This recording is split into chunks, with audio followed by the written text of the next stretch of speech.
This will be a quick introduction to the second of the coordinates on the celestial coordinate system, right ascension. What it is measuring the position east along the celestial sphere. It's analogous to longitude. If you remember that longitude lines are farther apart at the equator and they all converge at the north celestial pole, lines of right ascension do exactly the same thing. So that's how they happen to work. With latitude and longitude, for longitude we select the Greenwich meridian as the 0 point where longitude is measured from. With right ascension, we select a point on the celestial sphere, and it happens to be something that you can see in this star chart here.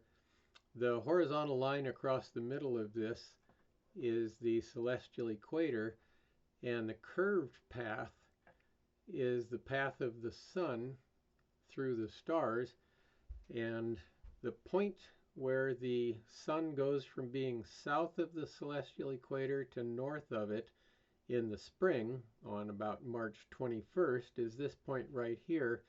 Historically, it's been called the first point of Aries, although because of precession, it's no longer in Aries. Aries is way up here, and it's probably in Pisces here. I don't know where the boundary between Pisces and Aquarius is, but anyway, that's the point in space where it happens to be. And we start numbering from here. This one's a little bit blurry, and I didn't get the numbers on here, but if we go to a different star chart, now the vernal equinox, or the first point of Aries, is right here, and this chart you can maybe see some dates along here. It says April 1st, April 10th, April 20th, and so forth. Those are the dates that the sun is at that point in the sky moving across here. And if you look along the bottom, it says 0 hours, 1 hour, 2 hours, and 3 hours. And if you just run those things straight up on here, then you'd run into the same number. 3 hours up here, 3 hours down there. And some charts will have the lines of right ascension, the vertical lines printed, more of them, but this one doesn't. Here's a star chart that I blew up a bit more, and this is one I had to tape together 2 pieces of paper to be able to show you.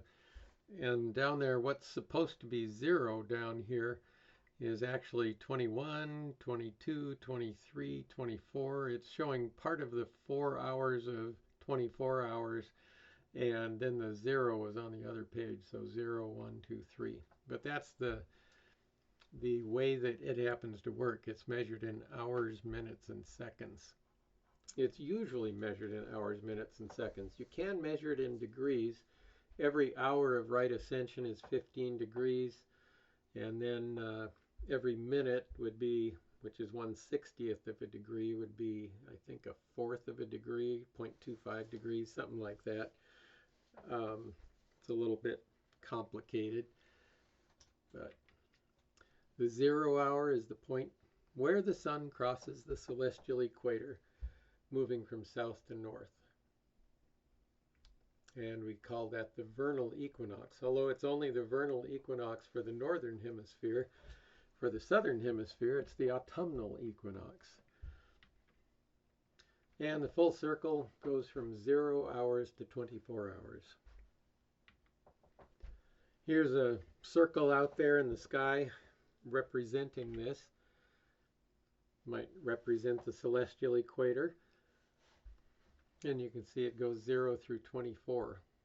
And as the Earth turns on its axis, if you're standing on Earth looking at the celestial equator, your view will sweep along these lines due to the rotation of the Earth. It'll look like things are rising in the east and moving across the sky, but it's us that's turning.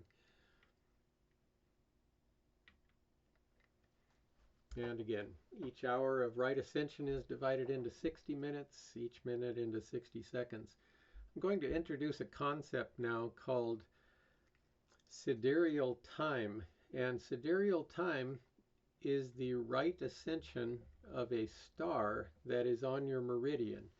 And when I say meridian in this context, it's a north-south line that starts at the North Pole, heads straight south, crosses the celestial equator at a right angle, and continues on south to your horizon. That's your local meridian. It's an overhead line in the sky.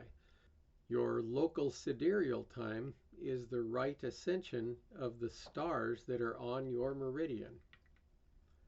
So we're going to imagine Earth is some tiny speck here at the center of the celestial sphere.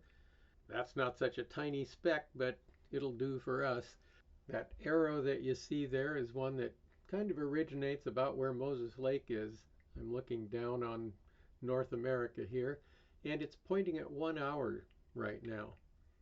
And so if your local meridian points at the 1 hour of right ascension, your local sidereal time is 1 hour. And you could say 1 hour and 0 minutes if you wanted to. About an hour later, your local meridian is pointing at 2 hours. Your local sidereal time is now 2 hours. So you can measure time in sidereal time, star time. I've been 2 places in my life where they had clocks on the wall that had local sidereal time on it. One of them was at the Very Large Array in New Mexico. I took a class there a couple times for 3-day classes, and they have a clock that they made in-house that shows local sidereal time at all times. That way they can know what they're going to be aiming the radio telescopes at.